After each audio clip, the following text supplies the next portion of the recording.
At my daughter's first birthday, Mom accidentally flipped the $1,000 cake to the floor, gasping, "Oops. But your sister's kids deserve this party more." Dad laughed. "You never sacrifice for this family." I opened my sister's gift, a wrapped box of expired candy with a note. "Don't worry, kids won't notice." I didn't say a word. I just canceled the $12,000 cruise I paid for, sold the car I co-signed, and froze the accounts I managed. That night, Mom texted, "Our tickets are gone." I replied, "Maybe your golden child can book new ones." "Oops. But your sister's kids deserve this more." My mother's voice was sharp, the room fell silent, and the $1,000 cake I'd ordered crashed to the floor. The delicate frosting smeared, the sugar flowers crushed under her heel. Laughter broke the silence, my father's loud, cruel laugh. "You never sacrifice for this family," he said, raising his glass. "Always making it about yourself." My daughter squirmed in my arms, her tiny fingers curling into my shirt, her wide eyes blinking up at me. She didn't understand. But I did. Jessica, my sister, leaned against the gift table, scrolling through her phone. "Don't be dramatic," she cooed, tossing a glittering pink bag at me. "Here's our gift for your little princess." I opened it, a box of candy, faded and crinkled. The expiration date had passed 6 months ago. Jessica giggled. "Don't worry, kids won't notice." My mother bent down, lazily kicking the ruined cake, scattering the pieces further. A few guests exchanged glances, some suppressing smiles. My uncle whispered something to his wife, and she giggled, her eyes never meeting mine. My father pulled out his phone, the flash going off. Seconds later, I felt a buzz in my pocket. A notification. "Family celebrations. So proud of our little girl." I opened it, a photo of the smashed cake, my stunned expression, and my father's wide grin. Comments were already pouring in. "Ah, such a sweet family. Jessica's always so thoughtful. Mom is the best. Never a dull moment." My cousin Mark commented, "LOL, classic. Always trying too hard, huh?" I didn't say a word. Not when my father leaned closer to his friend, his voice a drunken whisper. "Can you believe he spent $1,000 on that thing? Always showing off." Not when Jessica whispered to my mother, "Well, at least my kids get real gifts, not just his ego wrapped in sugar." I stood there, a frozen smile on my face, my daughter's tiny head resting against my shoulder. Around me, aunts and uncles sipped their drinks, hiding their smiles. Another notification. Another comment. Didn't he pull the same thing last year? Always trying to one-up everyone. I slipped my phone into my pocket, walked to the kitchen. My hands were steady, my chest a numb, tight ache.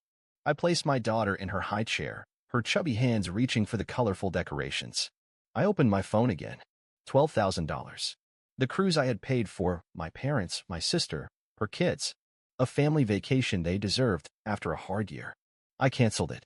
Jessica's car loan, the one I co-signed, sold. The family grocery account I managed, frozen. Utilities, frozen. Subscriptions, frozen. My phone buzzed again. Another photo on Facebook, Jessica posing with my father, both smiling. The caption, "Family is everything. So grateful for these moments." And then, a text from my mother. "Our tickets are gone. What happened?" I stared at it, my reflection in the dark kitchen window calm, silent. The laughter from the living room spilled in, Jessica's voice loud and bright, my father's booming chuckle. I typed slowly. "Maybe your golden child can book new ones." I slipped the phone into my pocket, walked back to the living room, and picked up my daughter. No one even looked at me. They were too busy laughing. But something in me shifted. Something that would never shift back.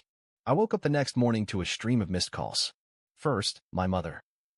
"We can't access our cruise tickets." "What did you do?" I didn't answer. Then Jessica.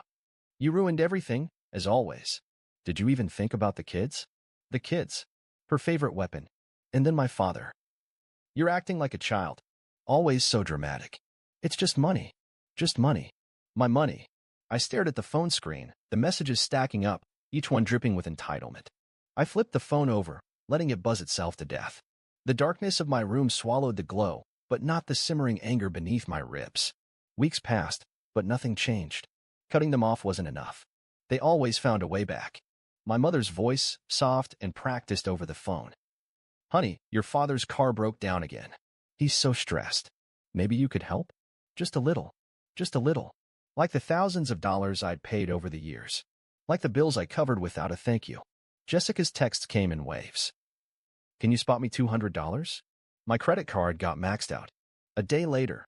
"Please, I really need this. It's for a new job opportunity. But 2 days later, I saw her Instagram story, a weekend at a spa, face covered in a cucumber mask, captioned, "Self-care is everything." I ignored the texts, but I saw them talking about me. The family group chat, which I hadn't left yet. Jessica, he's so selfish. Always thinks he's better than us.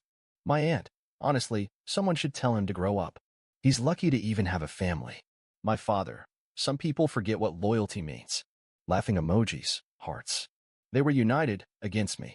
The next family dinner wasn't an invitation. It was a demand. My mother's voice on the phone, pleading, "You have to come. It's for your father. He thinks you're upset. Please, just make peace." Peace. A word they used whenever they wanted me to submit. But I went. Maybe I was hoping for something different. Maybe I wanted to see if they changed. They hadn't. The house was warm, the table crowded with food. My mother kissed me on the cheek, a sweetness that tasted like poison. My father's grin was wide, his voice loud as always. There he is. The big man. Still sulking about the cake, he roared, and a few of his friends chuckled. Jessica sat at the far end, scrolling through her phone, pretending I didn't exist. "Come on, sit down. We saved a spot for you," my mother cooed, patting the chair closest to the kitchen. Close enough to fetch things. The dinner was a blur of noise, laughter, and the same old digs. "You still doing that little job of yours? Is that even real work? Didn't you just buy a new car? Someone's got money to waste. Must be nice, having no responsibilities." I ate in silence, swallowing the insults along with the dry chicken. Then Jessica leaned forward, her voice loud enough to cut through the chatter. "Oh, did you see what he posted last year?" She grinned, waving her phone. "He actually tried to brag about buying that cake. Can you believe that?" My father roared with laughter. "Oh yes, $1,000 on a cake. And it ended up on the floor. That's our boy always throwing money away." More laughter. A few of their friends raised their glasses. I felt my phone buzz. My mother had posted a photo, the whole family at the table, smiling, except me. I wasn't in the frame. The caption read, "Family is everything. So grateful for those who understand love." I felt my chest tighten, the laughter echoing, the faces blurring. I needed air. I stood up, mumbling something about a call, and walked out onto the porch. Cold air, sharp against my skin. I sucked in a breath, trying to force the anger back down. But then I heard them. The kitchen window was open just a crack, and their voices drifted out, muffled but clear. "He's so sensitive. Did you see his face?" Jessica's voice, thick with mockery. "He deserves it," my father chuckled. "After everything we've done for him, he thinks he can just walk away." "Don't worry," my mother's voice whispered. "He always comes back. All we need to do is say we're struggling, and he can't help himself." "And if he doesn't?" Jessica asked, giggling. "We just keep telling him he's selfish. He hates that. Always trying to prove he's better than us," my father said. Laughter. Real, cruel laughter. My hands gripped the porch railing, knuckles turning white. I couldn't breathe. I was their joke. Their little puppet. The good son, the wallet with a heartbeat. I drove home in a daze, the words twisting in my mind. The lies. The mockery. The truth. They didn't love me. They didn't even see me. Memories crashed over me, the years I had paid their bills, covered Jessica's debts, canceled plans to help them. Every time I told myself it was family. Every time I believed their apologies. I was never family. I was a convenience. I pulled over, leaning my forehead against the steering wheel, struggling to breathe. Then my phone buzzed again. A notification. My father had posted a new status. "Family isn't who helps when it's easy. It's who stays when it's hard." Comments flooded in heart emojis, words of praise. Jessica posted a story. Her and my parents smiling, drinks in hand. The caption, "Real family. Always together." I stared at it, feeling something inside me crack. They were rewriting the story. My story. Turning me into the villain, the selfish, bitter son. But they didn't know me. Not anymore. I wasn't going to just walk away. I was going to take back everything. Starting now. I didn't sleep that night. Rage twisted in my chest, hot and sharp. Their voices echoed in my mind, laughing, mocking, planning how to use me again. But I wasn't the same fool they thought I was. By morning, I had a plan. Not just to walk away, but to make them face everything they'd done. And the perfect opportunity was already waiting, my father's birthday dinner. If they wanted a show, I'd give them one they'd never forget. The restaurant buzzed with laughter, the warm glow of chandeliers casting a golden light over the long, crowded table. My father's birthday. A celebration fit for a king. Plates piled high with seafood, sparkling glasses lifted in toasts. My mother beamed, her arm draped around his shoulder. Jessica posed for selfies, her voice cutting through the noise. I walked in quietly, a large, elegantly wrapped gift box in my arms. Eyes turned, whispers spread. My father grinned wide, lifting his glass. Well, he made it. Come in, come in. We thought you were too busy for us. The table chuckled. Jessica's smile tightened. I smiled back, taking my seat. The gift sat in the middle of the table, a glittering centerpiece. My father couldn't stop staring at it, eyes sparkling with greed. Dinner went on, a haze of stories I'd heard 1,000 times. My father bragging about his hard years in business, my mother swooning about how family is everything. Jessica leaning close to a group of friends, her voice dropping to a whisper. I mean, he's always so dramatic. Acts like he's better than everyone. But, of course, he always comes crawling back. I didn't react. Not yet. I watched them. Their laughter, their smug smiles, the way my father's arm tightened around my mother's shoulder, a picture-perfect image of family unity. Until the moment came. My father cleared his throat, raising his glass. I want to thank you all for coming. Family is everything. And tonight, I feel like the richest man in the world. A chorus of cheers, clinking glasses. Jessica leaned over, her phone already aimed for another perfect family photo. And that's when I stood. Actually, I said, voice calm but loud enough to silence the room. Before we celebrate, I'd like to share something. A gift. I nodded toward the massive gift box in the center of the table. My father's eyes lit up, his grin widening. Well, finally. A little gratitude, huh? He laughed. I stepped forward, carefully peeling back the glittering wrapping. Slowly, I lifted the lid. Gasps rippled around the table. Inside, a thick stack of papers, each page neatly clipped. What is this? My mother asked, her voice already shaking. I pulled out the first page. It's a record of every payment I've made for this family over the past 7 years. The mortgage I paid for your house, the bills I covered. Every emergency that magically turned into spa days and vacations for Jessica. The room went silent. My father's smile faltered. What are you talking about? Oh, I'm just getting started, I continued, pulling out another set of papers. Bank statements. Transfers to your accounts. All the times you told me you were struggling. That you needed help. Jessica's face turned pale. This is ridiculous. Why are you doing this? I leaned forward, my voice steady. Because I want everyone here to know the truth. The truth about how you used me. How you laughed at me behind my back. How you told your friends I was just your family's wallet. I reached for my phone, a single tap, and the speakers crackled to life. My father's voice boomed out, crystal clear. He's too stupid to notice. We just say it's for repairs, and he pays. Jessica's voice followed, cruel and sharp. If he finds out? So what? He's desperate for our approval. A wave of shocked murmurs swept the room. Guests shifted uncomfortably, eyes darting from me to my parents, to Jessica. My mother shot up, her face a mask of rage. How dare you? This is a family moment. And you, family. I snapped. You don't even know what that means. Family doesn't use you. Family doesn't lie, cheat, and steal from you. Family doesn't laugh at your pain. Jessica's boyfriend shifted away from her, his face twisted in disgust. Is this true? He whispered, but she had no answer. My father's face was a mix of shock and fury. You're trying to humiliate us. In front of everyone. Humiliate you. I laughed, cold and sharp. You did that yourselves. You made me your bank. Your backup plan. Jessica's voice cracked. Stop. You're ruining everything. Everything. I stepped closer. No, I'm ending it. I pulled out one final paper, the deed to the house I had helped them buy. This was in my name. It's being sold. Your free ride is over. My father lunged for the papers, but I stepped back. You can try, but it's done. Your vacations? Canceled. Jessica's car loan? Sold. Utilities? Frozen. My mother stumbled, grabbing the back of a chair. You can't do this. You're our son. No, I said, feeling the weight finally lift from my chest. Not anymore. The restaurant was dead silent. Guests stared, some pulling out their phones, others whispering. Jessica's friends shifted uncomfortably, one by one excusing themselves. And then, Jessica's boyfriend stood. He looked at her, disgust etched on his face. I can't believe you. You're so selfish. He turned and walked out. Jessica's scream was raw, desperate. My father was shouting something, threats, curses. My mother sobbed, trying to grab my sleeve. But I stepped back, letting her hand fall. I loved you, I said quietly. I tried to help you. But you never saw me as family. just a wallet. And now that's gone. I turned, walking through the sea of shocked faces, the restaurant doors swinging shut behind me. The cold night air hit me, but I felt light. Free. Behind me, the noise of their shattered world was already fading. I slammed the door behind me, silence crashing around me like a wave. But it didn't last. My phone buzzed with a fury that matched the storm in my chest. My mother.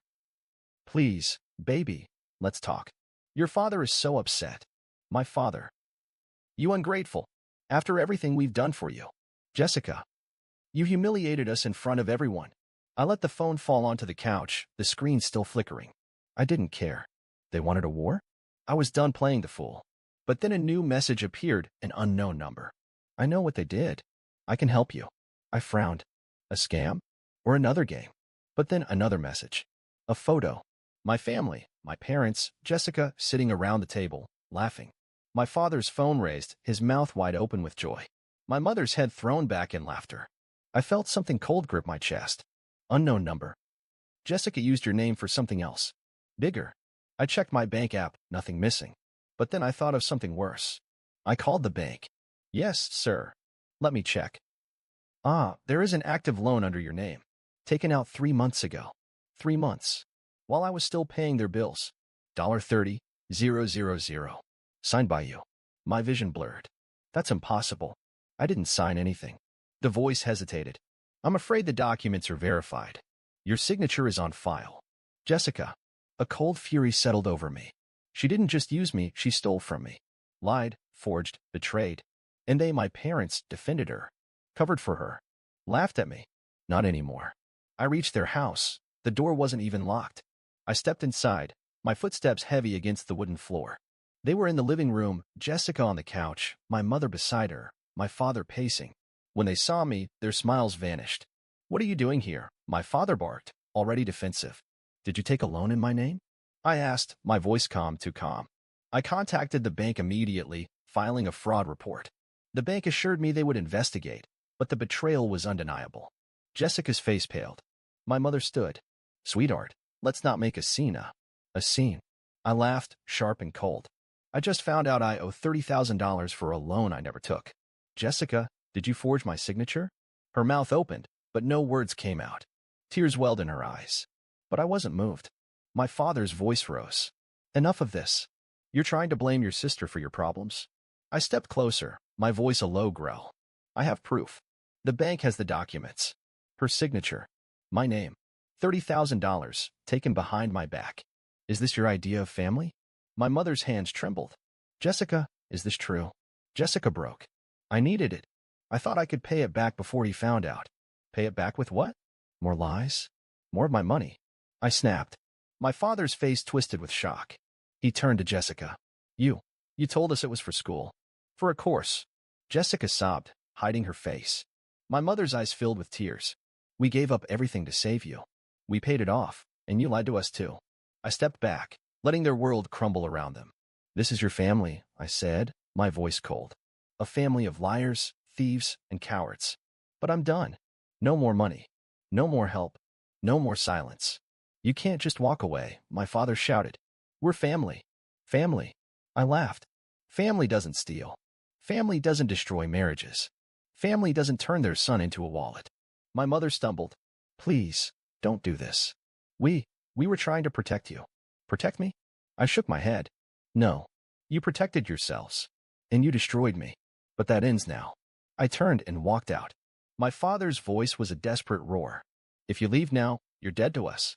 I didn't even look back. Outside, the cold air hit my face, sharp and clean. I breathed it in, my chest rising, the weight falling away. They were dead to me. And I was free. I didn't look back. Not when the cold air stung my cheeks, not when the silence of my apartment wrapped around me like a blanket. But I wasn't alone. Lily's tiny voice pulled me back to the present. Daddy, look. I drew us. She held up her tablet, a colorful scribble of a house, a sun, and 2 smiling faces. Just the 2 of us. It's perfect, I whispered, hugging her. My phone buzzed again. Another email. My mother, begging me to talk. Another from my father, angry, accusing me of ruining the family. I didn't read them. I didn't need to. Instead, I opened a new tab, logged into a charity site. Victims of fraud. I typed in a donation $5,000. Under the donor name, I typed, Jessica M., support for those who lost everything. I forwarded the receipt to my mother with one line. Now I'm really helping the family. Days turned to weeks. My consulting business grew. Clients came in, work flourished. I picked Lily up from school, helped her with her homework, read her stories at night. Every now and then, a new email would arrive, my mother's pleas, my father's anger, even Jessica's desperate apologies. They went straight to the trash. They had their chance. They chose lies. One evening, as the city lights flickered outside my office window, Lily hugged me. Daddy, are you happy? I smiled, feeling the weight finally gone. Yes, sweetheart, I whispered, kissing her forehead. I'm free.